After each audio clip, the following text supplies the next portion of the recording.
برادران ملت اسلامی، السلام علیکم ورحمۃ اللہ وبرکاتہ۔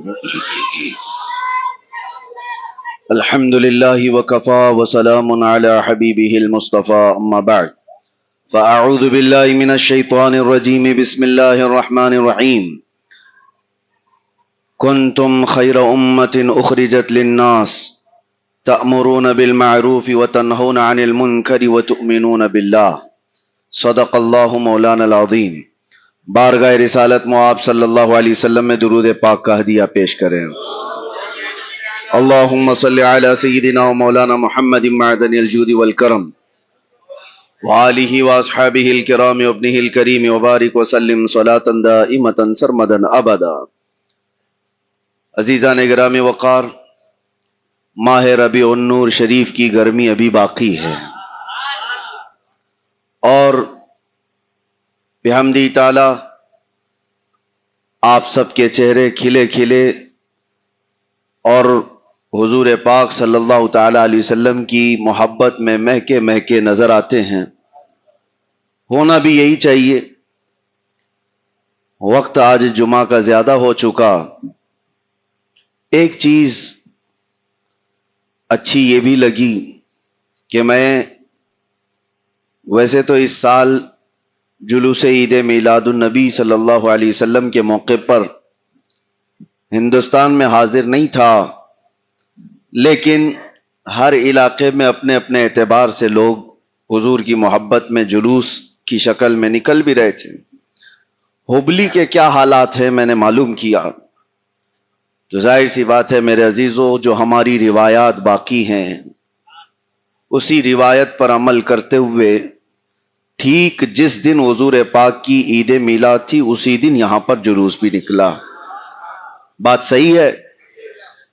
تو اس کا مطلب یہ ہے کہ حضور کے نام پر ہبلی والے کوئی کمپرومائز نہیں کریں گے انشاءاللہ، اور یہی ہونا بھی چاہیے۔ ایک بات میں بہت چھوٹے وقت میں کچھ چیزیں دے کر کے چلا جاؤں گا، ویسے بھی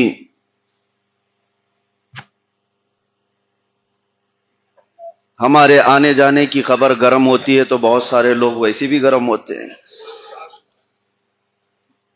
میں نے محسوس کیا ہے کسی مہمان کی آمد کبھی اپنوں کے لیے بھی نیند اڑا دیتی ہے۔ اپنے بھی انتظار کرتے ہیں، ایکسائٹمنٹ ہوتا ہے کسی محبوب کے آنے کا جس سے محبت کرتے ہیں لوگ۔ کچھ شخصیت ایسی ہوتی ہیں جن کے آنے کے انتظار میں اپنوں کی بھی نیند اڑ جاتی ہے اور غیروں کی تو فیوز ہی اڑتی ہے۔ خیر بات وہ نہیں ہے، لیکن ایک بات میں ضرور کہہ کر کے جاؤں گا۔ 1500 سالہ عید میلاد النبی اس سال منایا جا رہا تھا۔ کتنا زور و شور اور کتنے زیادہ اہتمامات کیے جا رہے تھے، اس کے باوجود جب وقت قریب آ جاتا ہے تو میں ان لوگوں سے یہ ادباً کہوں گا کہ کس چیز نے تمہیں اکسایا اپنے نبی پاک صلی اللہ تعالی علیہ وسلم کے عید میلاد پر کمپرومائز کر لو۔ لوگ یہ دلیل دیتے ہیں کہ جلوس تو کسی بھی دن کیا جا سکتا ہے، حضور کی محبت میں تو کسی دن بھی کیا جا سکتا ہے، تو ہر دن کرو، ہر ہفتے کرو۔ ہمارے بزرگوں نے 12 ربیع الاول شریف کی ایک تاریخ جو متعین کی ہے، سب کے جذبات اس سے لگے ہوئے ہیں۔ ہم اپنے ہم وطن لوگوں کے بھی خیال کرتے ہیں، ڈسٹرب نہیں کرتے۔ یہ پہلی مرتبہ ایسا نہیں ہے کہ کوئی ٹکراؤ والی صورت ہے، ہم ٹکرانے والی بات نہیں کرتے۔ ہم اپنے نبی پاک کی محبت میں جب نکلتے ہیں تو انداز تو یہ ہے کہ کوئی اگر کاٹ بھی دے تو احساس نہیں ہونا چاہیے۔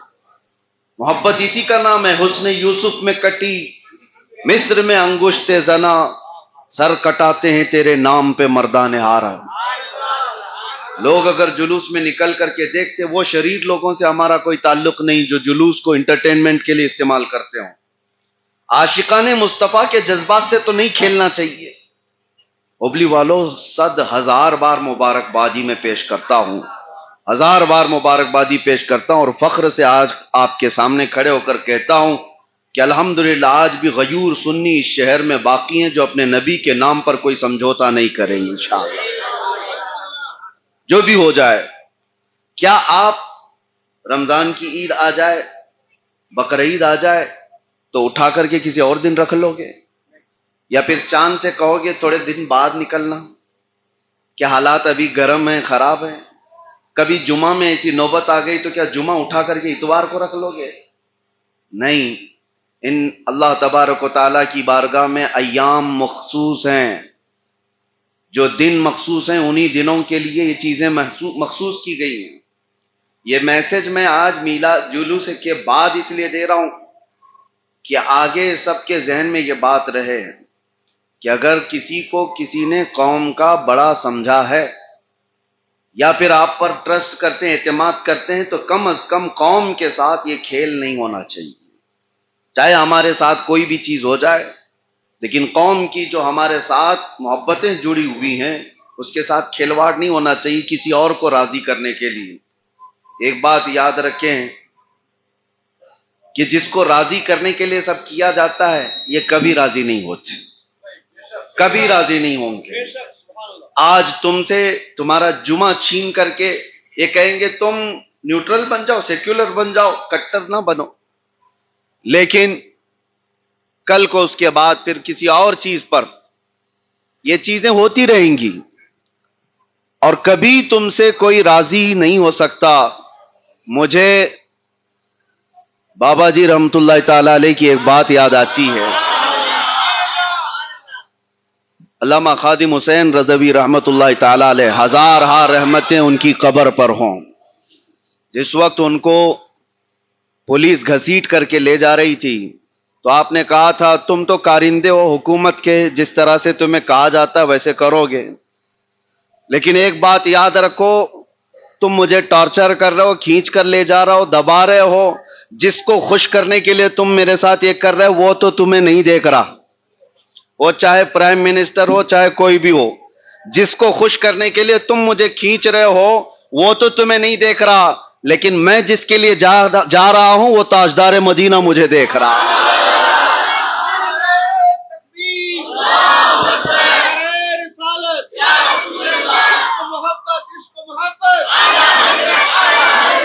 جس کو راضی کرنے کے لیے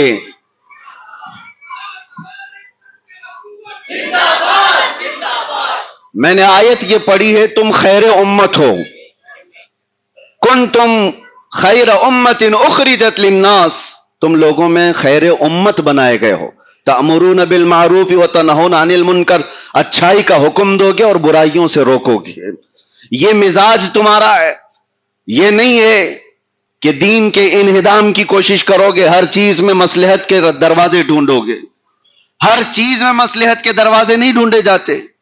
لوگ ہم سے یہ بھی کہتے ہیں کہ حالات بڑے خراب ہیں، آپ اس طرح سے بولتے ہیں، بہت سارے لوگ تکلیف میں آ سکتے ہیں، نوجوان اس طرح ہو جائیں گے، اس طرح ہو جائیں گے۔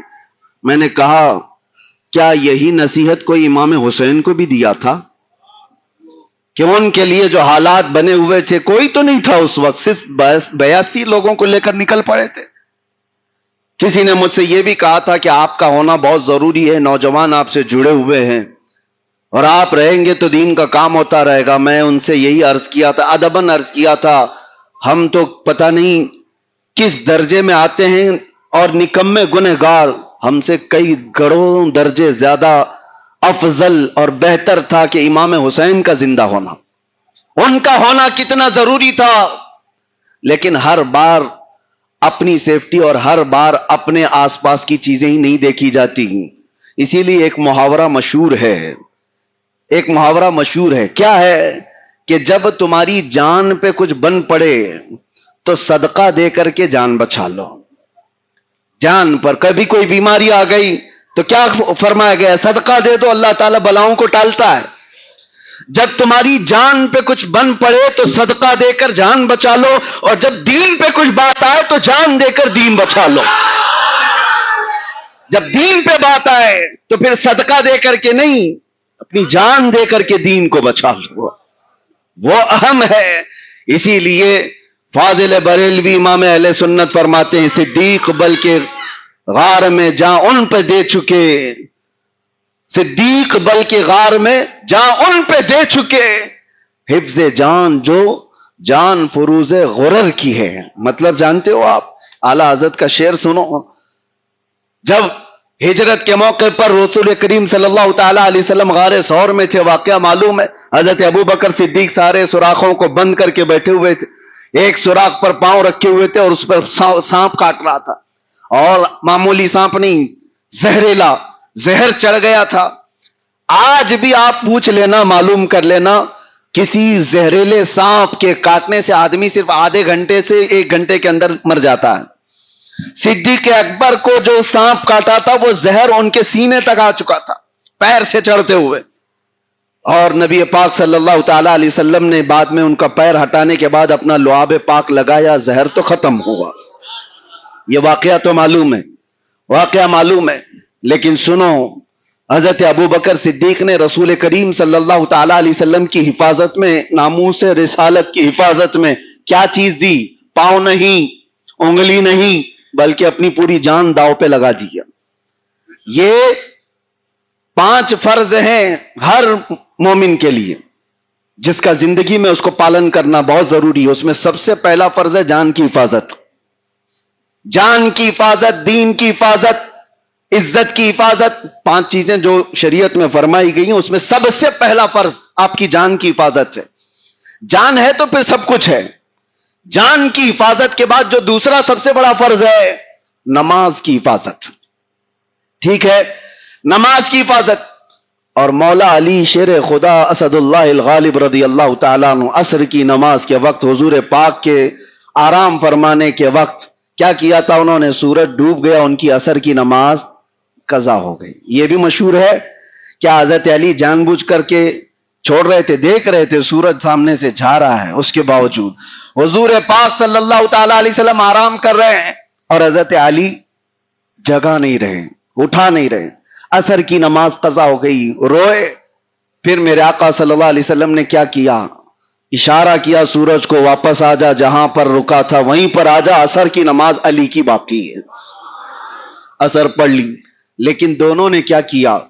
حضرت ابو بکر صدیق نے جان بچانے والا فرض تھا وہ قربان کیا، اور حضرت علی نے نماز کی حفاظت یہ فرض تھی وہ قربان کیا. کس کے لیے؟ حضور پاک کے لیے. اور پھر اعلیٰ حضرت کو سنو، اب ناموس رسالت کا مسئلہ پورا سمجھاتے ہیں. صدیق بلکہ غار میں جان ان پہ دے چکے. حفظ جان تو جان فروز غرر کی ہے، سارے فرائض کی جان ہے جان کی حفاظت کرنا. اور مولا علی نے واری تیری نیند پر نماز. یا رسول اللہ، مولا علی نے واری تیری نیند پر نماز، وہ بھی نماز عصر جو سب سے اعلیٰ خطر کی ہے. 5 نمازوں میں نماز عصر کو نماز وسطیٰ کہا گیا، بیچ والی نماز. اس کی حفاظت کا حکم اللہ نے قرآن میں فرمایا، حافظوا علی الصلوات والصلاۃ الوسطیٰ. اس نماز کی زیادہ حفاظت کرنے کا حکم ہے. اور اعلیٰ حضرت فرماتے ہیں مولا علی نے واری تیری نیند پہ نماز، وہ بھی نماز عصر جو سب سے اعلیٰ خطر کی ہے. دونوں نے، ایک نے جان وار دی اور ایک نے نماز وار دی. اب ہوا کہ آگے اعلیٰ حضرت فرماتے ہیں یا رسول اللہ صلی اللہ تعالی علیہ وسلم، میرے آقا صلی اللہ تعالی علیہ وسلم کی بارگاہ میں کسی نے اپنی محبتیں پیش کی ہیں تو وہاں پر کوئی چیز باقی نہیں رکھی جاتی، بھر بھر کے دیا جاتا ہے. بدلا ہی نہیں بلکہ اتنا دیا سرکار نے مجھ کو جتنی میری اوقات نہیں. یہ تو ان کا کرم ہے، ورنہ مجھ میں تو ایسی بات نہیں. یہ تو ہم زندگی میں دیکھ رہے ہیں. ایک بار کیا حضور پاک کی عزت پر بات کرو، لوگ ٹک ٹک کر کے تمہارا چہرہ دیکھنے لگ جائیں. یہ کس کی عطا ہے؟ حضور پاک کی عطا ہے. صدیق اکبر نے جان وار دی لیکن گئی نہیں جان. مولا علی نے نماز وار دی، ان کی بھی نماز گئی نہیں. ان کی جان بھی بچی ہے، ان کی نماز بھی بچی ہے، گیا کسی کا نہیں. اعلیٰ حضرت فرماتے ہیں تو نے پھیر دی جان اور ان کی نماز. یعنی حضور پاک صلی اللہ علیہ وسلم نے ان کو ان کی نماز پھیر دی اور ان کو ان کی جان پھیر دی. پر وہ تو کر چکے جو کرنی بشر کی ہے، وہ تو کر چکے پر کرنی بشر کی ہے. اس پورے 2 واقعے کے بعد اعلیٰ حضرت کہتے ہیں ثابت ہوا کہ جملہ فرائض فرو ہے. فرع کا مطلب سمجھتے ہو؟ ایک اصل ہے، ایک فرع ہے. اصل مین برانچ اور فرع کا مطلب برانچ ہے. اصل کی جو شاخ ہوتی ہے اس کو فرع کہتے ہیں. اور اعلیٰ حضرت کہتے ہیں جتنے فرض ہیں، نماز ہو، زکات ہو، حج ہو، جان کی حفاظت ہو، یہ سارے فرائض یہ فرع ہیں، برانچ ہیں، شاخ ہیں. کہنے کو تو شریعت میں یہ سب فرض ہیں، لیکن اعلیٰ حضرت کہتے ہیں یہ دو واقعے کے بعد تو پتا چلتا ہے، ثابت ہوا کہ جملہ فرائض فروع ہے، اصل الاصول بندگی اس تاجور کی ہے.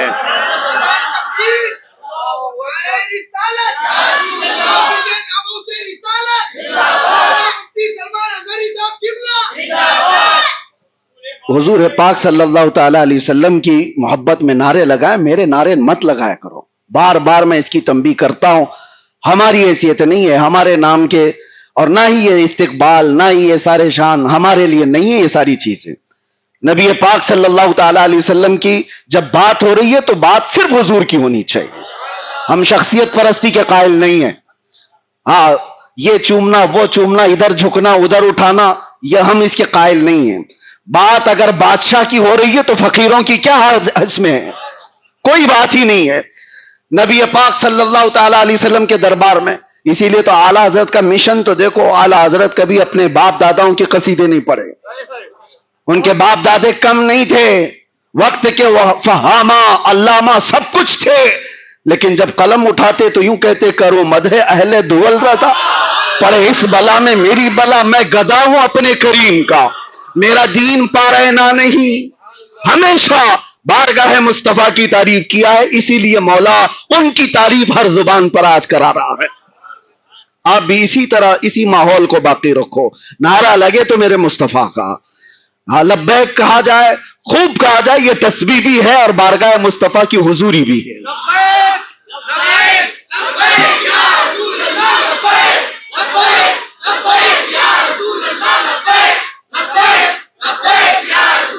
میرے عزیزو توجہ، جب کبھی کوئی کہتا ہے میں گھر میں بیٹھا ہوں، میں گھر میں بیٹھا ہوں، لوگ آ رہے ہیں، ملنے والے آتے ہیں جاتے ہیں، سب باہر سے تم کہہ رہے ہو مفتی صاحب میں آ گیا ہوں تھوڑا سا مل لو، آ گیا ہوں، کبھی فون پہ کبھی دروازے پہ. غیرت ہوگی 2 بار 3 بار تو آ تو جائیں گے، دروازہ کھول کے مل تو لیں گے. کب سے بیچارہ پکار رہا ہے مفتی صاحب میں یہاں ہوں، میں یہاں آیا ہوں. میرے عزیزو بلا تشبیہ و بلا تمثیل، لبیک یا رسول اللہ کا مطلب یہ ہوتا ہے اے اللہ کے رسول میں آ گیا ہوں، اے اللہ کے رسول میں حاضر ہوں. کتنی مرتبہ پکارو گے؟ یہ دنیا والے تو دنیا والے، میرا رسول ایسا غیرت مند ہے، وہ ایک ہرن کے آنسو بھی برداشت نہیں کر سکتا، وہ ایک لکڑی کے رونے کو بھی گوارا نہیں کرتا. تم تو امتی ہو جس کے لیے میرے آقا رویا کرتے تھے. میرا وجدان یہ کہتا ہے کہ لبیک یا رسول اللہ صرف ایک نعرہ نہیں ہے، یہ اپنے نبی پاک کی بارگاہ میں حاضری کا ایک عظیم تحفہ ہے. جس دن نظر کرم ہوگی آقا صرف اتنا فرما دیں گے آ جا، کب سے تو پکار رہا. یہی تو ہمارا مشن ہے یا رسول اللہ، ہر ستم ہر مصیبت گوارا ہے، بس ایک بار کہہ دو کہ تو ہمارا ہے. اللہ ہمیں اسی حال میں زندہ رکھے اور اسی پر موت عطا فرمائے. آپ خیر امت ہو، امر بالمعروف اور نہی عن المنکر پر جاری رہو، اچھائی کا حکم دینا اور برائیوں سے روکنا. آج ضرورت ہے اس معاشرے کی اصلاح کی. مجھے اندازہ ہے بہت سارے لوگوں نے شکایتیں کی، ان بچوں کو بھی جو ابھی 18 سال کے بھی نہیں ہوئے، ابھی 20 سال کے بھی نہیں ہوئے، وہ نشہ کی لت میں گر گئے.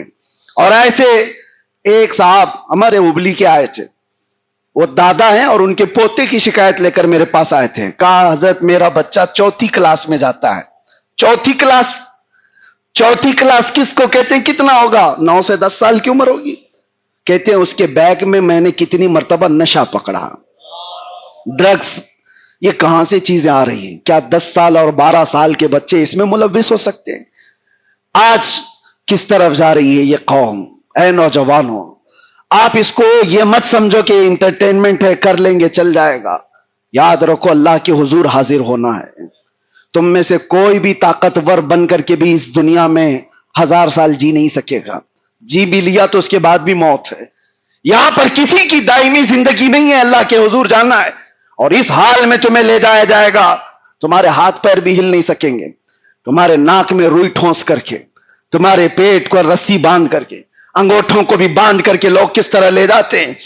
لے جا کر کے امام کے سامنے رکھ کر اس کو نماز پڑھا کر کے ہم دیکھتے ہیں جب جنازے دفن ہوتے ہیں، یہ بندہ اپنی زندگی میں چھوٹی سی مٹی کی دھول بھی اپنے کپڑے پہ برداشت نہیں کرتا تھا، آج اس کے ہی عزیز بھر بھر مٹی بھر کے اس پر مٹی ڈال کر چلے جاتے ہیں۔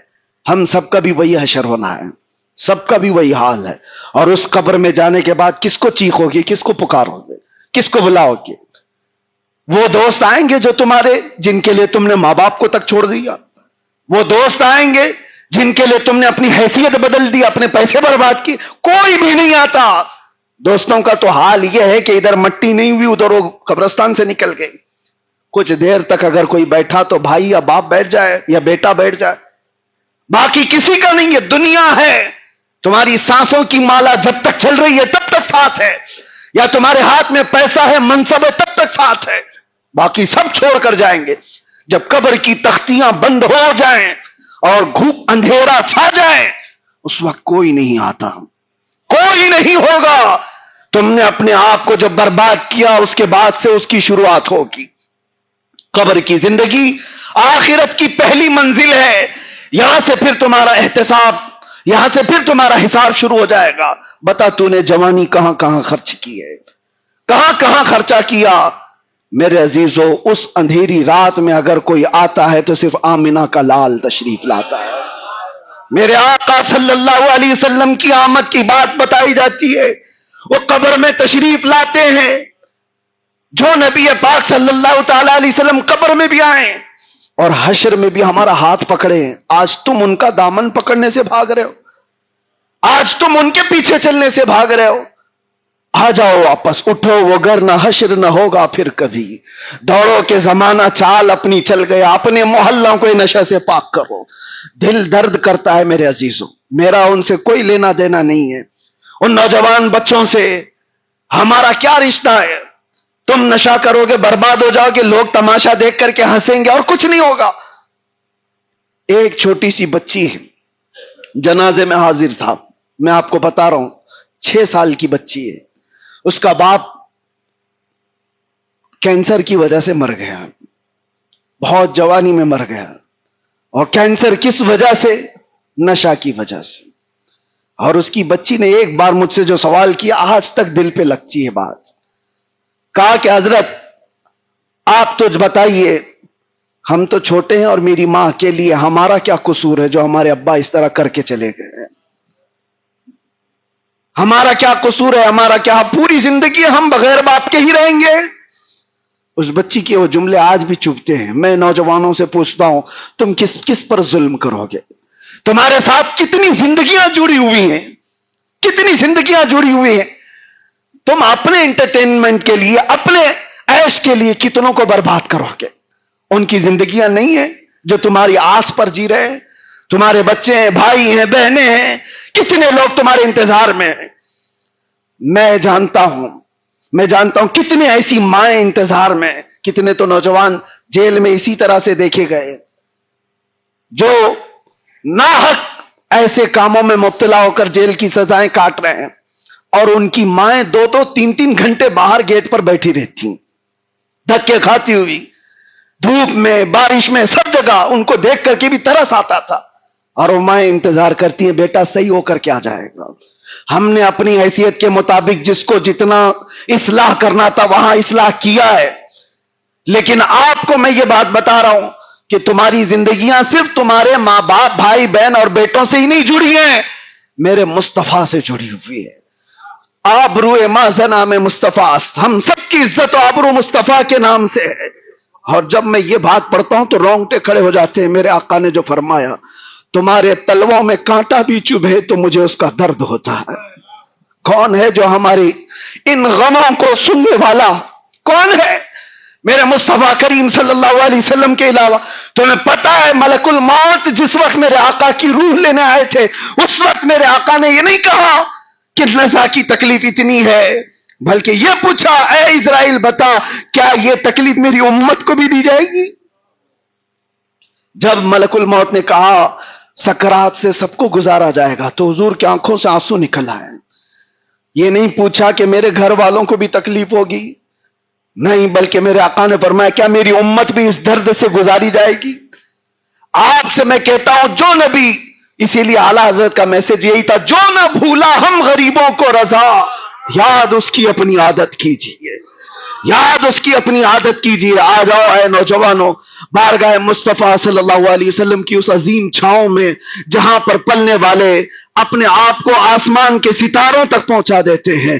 آپ کو پتا ہے ایک عرب نے آدمی کا بول بالا کر دیا، خاک کے ذروں کو ہمدوش سریا کر دیا، خود نہ تھے جو راہ پر اوروں کے ہادی بن گئے، کیا نظر تھی جس نے مردوں کو مسیحا کر دیا۔ آج بھی اس دربار میں آنے کی تمہاری دیر ہے، شرماؤ مت۔ جن لوگوں کے دہلیز پر تم نے گھنٹوں گزارے ہوں گے، اس نیتا، اس آقا، اس مالک، لیکن ملا کیا؟ تمہارے غموں کی بپتا جہاں سناتے ہو لوگ تمہارا مذاق ہی تو اڑاتے ہیں، مذاق اڑاتے ہیں۔ تمہارا بیٹا بگڑ گیا، کسی کے پاس جا کر کے شکایت کی، اس نے ہاں ہاں کر کے سن لیا، جانے کے بعد 4 لوگوں سے کہتا پتا ہے فلاں آیا تھا اپنے بیٹے کے بگڑنے کی شکایت کر رہا تھا، اس کا بیٹا تو برباد ہو گیا، ایسا ہے ویسا ہے۔